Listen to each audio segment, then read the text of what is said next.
মানে আমাদের উপর অত্যাচারিত হলে আপনার খুশি হন, এবং আমরা যখন রিভল্ট হই তখন আপনাদের খুব কষ্ট হয়। দাদা, আমার কথা হচ্ছে যে আপনারা কোথায় ছিলেন যখন আমাদের ভাইদের রাতের আধারে গুলি করে মারছে? ডেড বডির কাছে এসে আপনারা হাহারিয়ে দিচ্ছেন। প্রত্যেকটা নাম, প্রত্যেকটা জায়গা আমরা দেখেছি। আপনারা বলছেন গুলি করে মারো, পাগল আপনাদের বাপের, আমরা আপনাদের বাপের সম্পত্তি। আপনারা কেন এরকম করেন? কারণ আপনাদের শীত দ্বারাটা নেই, আপনাদের মানে ভেতরে পুরুষত্ব নেই, সত্যি কথা যেটা। না হলে আপনাদের যে খায়েশ ছিল আলাদা একটা বাংলা করা ওয়েস্ট বেঙ্গল, সেটা আপনারা কখনো পারবেন না। কেন পারবেন না? কারণ আপনারা না ভীত। Disclaimer: this roasting channel is intended for entertainment purposes only.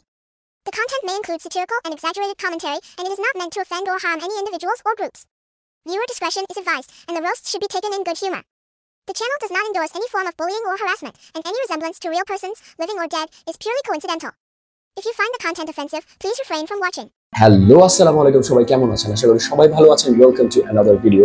এই ভিডিওটি আমার টিপিক্যাল ভিডিওর মতো হবে না, এই ভিডিওটা একটু এক্সেপশনাল। আপনারা জানেন যে বিগত একটা মাস ধরে আমাদের দেশে কি চলছে। কোটা আন্দোলনের দাবি থেকে শুরু করে আজকে শেষ পর্যন্ত এসে একটি রিজিমের পতন হয়েছে, এবং আমাদের যে এক্স প্রাইম মিনিস্টার উনি আমাদের দেশ থেকে চলে গিয়েছেন, এবং এটার সাথে প্রমাণিত হয়েছে যে বাঙালি জাতি কখনোই অত্যাচারিতা মেনে নেয় না।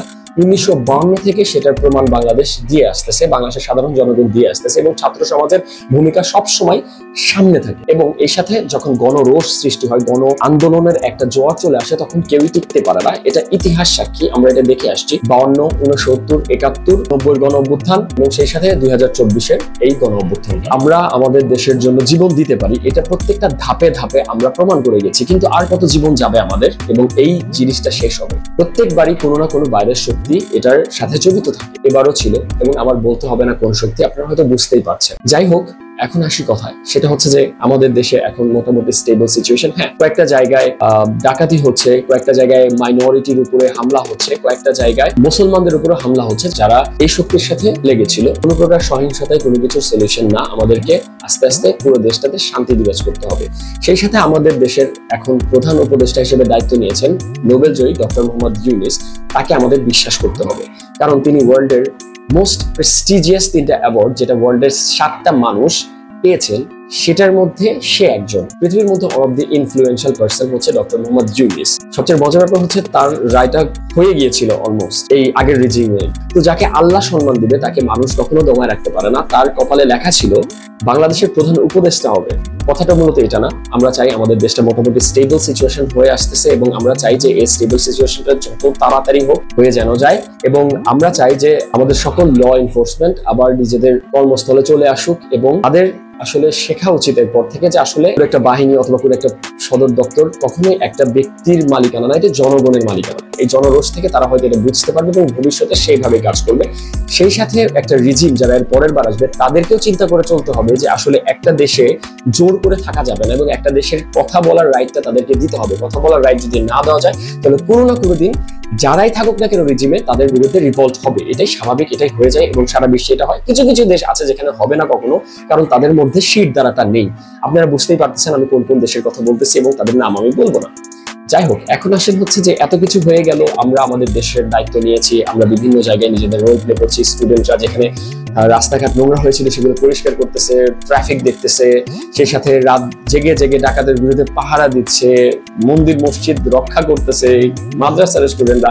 সেই জায়গায় ইন্ডিয়ান কিছু ভিডিও, যেটা কিনা ইন্ডিয়াতেই হয়েছে, সেটাকে আমাদের দেশে বলে চালানো হচ্ছে। আমি বলছি না, আমি জাস্টিফাই করছি না, বাংলাদেশে মাইনরিটির উপর অ্যাটাক হয়েছে, এবং মোস্ট অফ দ্য কেসেস তারা আগের রিজিমের সাথে জড়িত ছিল, এবং তাদের সাথে যারা আক্রমণকারী ছিল তারা অনেকজন হিন্দু ছিল। সো আমি বলছি না যে এটা ভালো, আমি বলতেছি যে সত্যটা যেন সামনে আসে, এবং যারা এটার সাথে জড়িত তাদের যেন বিচার করা হয়। আল জাজিরাতে আজকে আমি দেখলাম যে 3টা ভিডিও যেটা ভাইরাল হয়েছে, সেটার মধ্যে 3 জনই মুসলমান ছিল, তাদেরকে হিন্দু বলে চালাই দিছে। আরেকটা ভিডিও ছিল যেটা ভাইরাল হয়েছে, সেটা আসলে হিন্দুদের উপর অত্যাচার হয়েছিল, এবং সেটা এই ডেটেই হয়েছে, সেটা অস্বীকার করার কোনো জায়গা নেই। সেই সাথে একটা মেয়ের ভিডিও ভাইরাল হয়েছে, সেটা হচ্ছে একটা মেয়ের হাত বাঁধা এবং তার মুখে পট্টি ছিল, সেটাও বলা হচ্ছে যে একটা হিন্দু মেয়েকে এরকম করা হয়েছে, which is completely wrong। এটা একটা নাটকের পোর্শন ছিল, যেটা আমাদের দেশ থেকে হয়েছিল কিছু বছর আগে। টাইরানি কথা বলতে যে দেওয়া হচ্ছে না, আমাদের আগের রিজিম তাকে মক করার জন্য দেওয়া হয়েছিল, সেটাকে প্রপাগেট করছে ইন্ডিয়ান মিডিয়া। এখন আপনারা কিছু স্ক্রিনশট দেখুন, স্ক্রিনশট দেখবেন হচ্ছে দাদাদের স্ক্রিনশট, যেগুলো দাদারা আমাদেরকে দিয়েছে উপদেশ স্বরূপ। আপনার স্ক্রিনশটটা কাইন্ডলি একটু দেখেন, তাড়াতাড়ি দিব এবং আপনারা দরকার পড়লে পজ করে দেখেন, তারপরে আমি উত্তরটা দিব। এই স্ক্রিনশট গুলো আমি দেখেছি এবং কাছ থেকে অবজার্ভ করার চেষ্টা করেছি তাদের আসলে মন মানসিকতাটা কিরকম। যখন রিভল্ট হচ্ছিল তখন কম করে হলেও সরকারি হিসেবে 507 জন প্রথম আলো লাশ দিয়েছে, 507 জন মারা গিয়েছে, 560 people died for this movement. Regime completely track করেছে এবং মানুষকে দেখলেই গুলি করার অর্ডার দিয়েছে। সেটাতে এই যে দাদাগুলোর কোনো মাথা ব্যথা ছিল না, দাদারা কোনো কিছুই করে নাই। সবাইকে বলছি না, কিছু ছিল, কলকাতার কিছু খুবই কম সংখ্যক মানুষ ছিল যারা রিভল্ট করেছে এবং থ্যাঙ্কস টু মমতা দিদি, তিনি এই স্ট্যান্ডটা নিয়েছেন এবং বাংলাদেশের পক্ষে কথা বলেছেন। বাট বেশিরভাগ যারা এই ডেড বডিকে দেখে হাহা রিয়াক্ট দিয়েছে তাদের মধ্যেই দাদারা ছিল। হাহা, এই ঠিক শিক্ষা হয়েছে, উচিত শিক্ষা হয়েছে, এদেরকে এইভাবে শিক্ষা দেওয়া উচিত। আপনাদের মন মানসিকতা যে কোন পর্যায়ে গেছে, আপনাদের মানসিক ডাক্তার দেখানো উচিত। ডেড বডির কাছে এসে আপনারা হাহা রিয়াক্ট দিচ্ছেন। প্রত্যেকটা নাম, প্রত্যেকটা জায়গা আমরা দেখেছি, সেটা আপনাদের ওয়েস্ট বেঙ্গলের লোকজনই ছিল। আপনারা ডেড বডিকে দেখে হাহা রিয়াক্ট দিয়েছেন, আপনারা বলছেন গুলি করে মারো পাগল। আপনাদের বাপের, আমরা আপনাদের বাপের সম্পত্তি, আমাদের উপর গুলি চালাবে, আমরা আপনাদের বাপের সম্পত্তি। হ্যাঁ, ওই দেশ থেকে বলতেছেন, আপনাদের চেনা আছে আমাদের, বুঝছেন। দ্বিতীয় আরেকটা জিনিস দেখলাম, সেটা হচ্ছে যে একটা ছবি ভাইরাল হয়েছে, সেটা হচ্ছে এই ভেতরকার যে পোশাকটা সেটা বের করে দেখানো হচ্ছিল, সেটার সাথে দেখাচ্ছে একটা দাড়িওয়ালা লোক সেটা নিয়ে দাঁড়ায় আছে। আমার কথা হচ্ছে যে আপনারা কোথায় ছিলেন যখন আমাদের ভাইদের রাতের আধারে গুলি করে মারছে? আপনারা তখন কোথায় ছিলেন? আপনারা তখন হাহা রিয়াক্ট দিকে ব্যস্ত আছেন, তারপরে জয় মহাদেব বিভিন্ন কথা আপনারা লিখেছেন। হ্যাঁ, মানে আমাদের উপর অত্যাচারিত হলে আপনার খুশি হন এবং আমরা যখন রিভল্ট হই তখন আপনাদের খুব কষ্ট হয়। দাদা, এতই যখন ভালো লাগে আমাদের রিজিমকে, আগের রিজিমকে, তাহলে তাকে আপনাদের ওয়েস্ট বেঙ্গলের প্রধানমন্ত্রী বানায় ফেলেন, আপনারা তাকে আপনাদের দেশের প্রধানমন্ত্রী বানায় ফেলেন, আমাদের কোনো আপত্তি নেই, আমরা আপনাদেরকে দিয়ে দিলাম। হ্যাঁ, আপনারা তাকে প্রধানমন্ত্রী বানায় ফেলেন, আমাদের সত্যি কথা, আমরা তাকে দিয়ে দিলাম। আমি আমার দেশের পলিটিক্স নিয়ে কোনো কথা বলবো না। আমার দেশের যদি আওয়ামী লীগ আবার রাজনীতি করতে চায়, সে রাজনীতি করতে পারবে। আমার দেশে যদি বিএনপি রাজনীতি করতে চায়, করতে পারবে। আমাদের দেশে যদি অন্য যে কোনো পলিটিক্যাল পার্টি আছে যারা নিবন্ধিত, তারা যদি রাজনীতি করতে চায়, তারা করতে পারবে, তাদের সে রাইট আছে এবং আমরা ইলেক্ট করবো যাকে, সেই আমাদের নির্বাচিত সংসদ সদস্য হবে এবং সেই আমাদের দেশ চালাবে। এটাই আমরা চাই, এটাই আমাদের হবে এবং সেই সাথে আমাদের কথা বলার রাইটটাকে আমরা এস্টাবলিশ করবো। আমরা থামবো না, আমরা কথা বলবো। We will speak up about our rights, about our country, যেটা আমাদের দেশের জন্য ভালো, এবং আমরা সেটা শিখে গেছি। এখন থেকে যেই রিজিম পাওয়ারে আসবে তারা ক্রিটিসাইজ শুনতে বাধ্য, এটা আমরা ইনশিওর করছি। এবার এখন আসেন আপনাদের কথায়, আপনারা যে কোয়ালিটির, আপনাদের মানে আপনারা কেন এরকম করেন আমি ধরতে পারছি, বুঝছেন।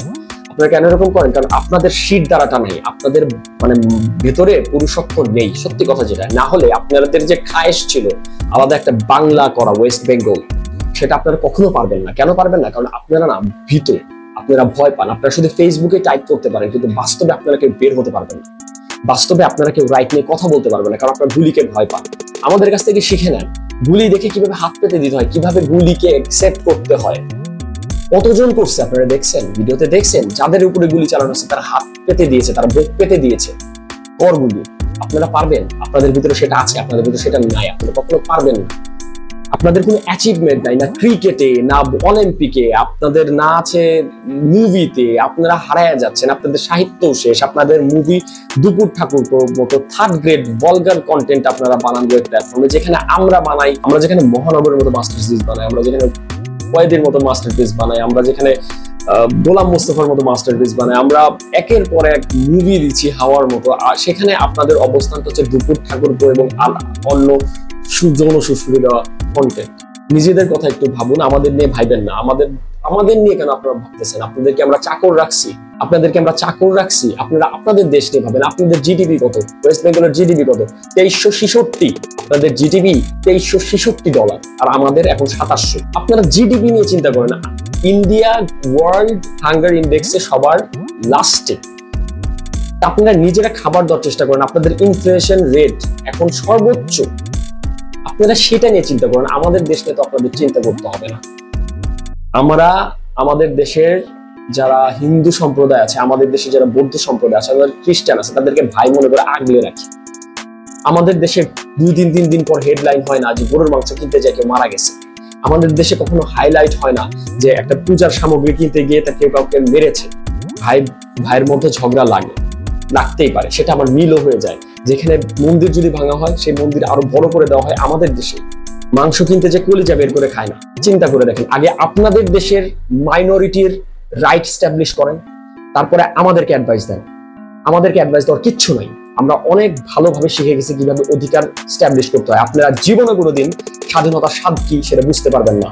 আজকে যদি বাংলাদেশ ক্রিকেট না খেলতো, তাহলে একটা বাঙালি ক্রিকেট খেলতো না, কারণ আপনাদের ওখান থেকে একটা বাঙালি ক্রিকেটে টেকেও নাই সৌরভ গাঙ্গুলির পরে, এবং ভবিষ্যতে টিকবেও না। আপনাদের হাত পা ভেঙে দেওয়া হয়েছে, আপনাদের ভিতরকার সবকিছু গুমড়ে মুচড়ে শেষ করে দেওয়া হয়েছে। আপনাদের ভিতর থেকে কিছু আর বের হবে না, আপনাদের ভিতর থেকে আর কিছু বের হবে না। আপনারা শেষ, আপনারা ধ্বংস। আপনাদের মুভি ইন্ডাস্ট্রিও লাস্ট পর্যন্ত ধ্বংস। কেন জানেন? আপনারা নকল করছেন, আপনাদের ভিতরে ক্রিয়েটিভিটি নাই। সত্যি কথা বলতে আছে, আমি বলতাম না সত্যি কথা, আমি সবাইকে হার্ড করে বলতে চাই না, কারণ আমি জানি কলকাতায় কত ভালো ভালো মানুষ আছে যারা আমাদের সাপোর্ট করেছে, আমাদের মেসেজ করেছে, এবং তাদের জন্য আমার মন থেকে ভালোবাসা। তারা হচ্ছে প্রকৃত মানুষ, তাদের ভিতরে শিরদাঁড়া আছে। আর আপনারা যারা ধর্ম মানে আমাদের মৌলবাদী বলেন, আপনারা হচ্ছে হিন্দুত্ববাদের সন্ত্রাস, আপনারা হচ্ছে হিন্দুত্ববাদের দোসর, আপনারা হচ্ছে হিন্দু গুণ, আপনারা হিন্দু। যারা মানুষকে ভয় দেখায়, যারা মানুষকে খুন করে, ধর্মের কথা বলে, তারাই হচ্ছে আসল। আমাদের যে বর্তমান রাষ্ট্রপ্রধান, উনি ওয়ার্ল্ডের one of the best person. আর আপনাদের যে রাষ্ট্রপ্রধান, বলতে কি হবে আমাকে? বলবো না, বলার কোনো প্রয়োজন নেই।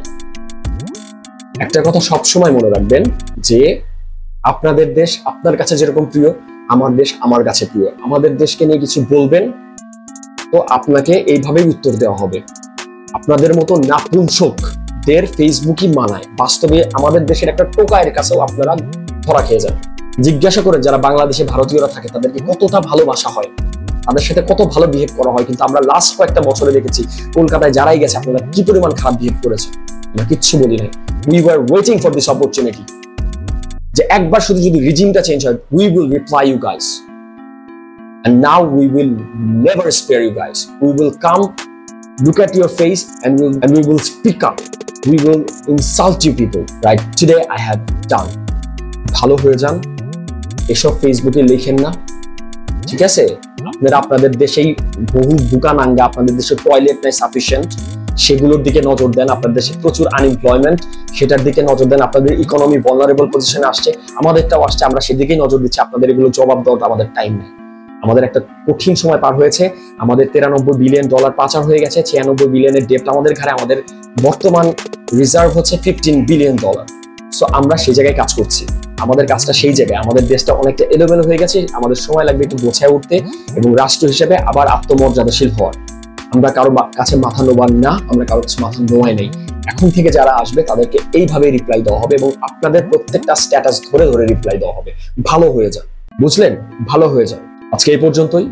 সবাই ভালো থাকবেন, সুস্থ থাকবেন, বাংলাদেশের জন্য দোয়া করবেন।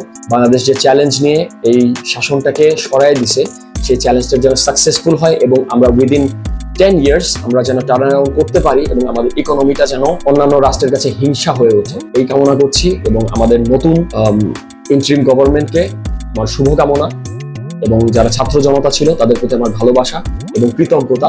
যারা জীবন দিয়েছে, যারা শহীদ হয়েছে, তাদের প্রতি বিনম্র শ্রদ্ধা, তাদের প্রতি ভালোবাসা, তাদের প্রতি আমার মন খোলা দোয়া। আল্লাহ পাক যেন তাদেরকে জান্নাত নসিব করেন। সবাই ভালো থাকবেন, সুস্থ থাকবেন। যারা আমার চ্যানেলে নতুন তারা সাবস্ক্রাইব করবেন এবং আমার ভিডিওতে লাইক করবেন। আসসালামু আলাইকুম।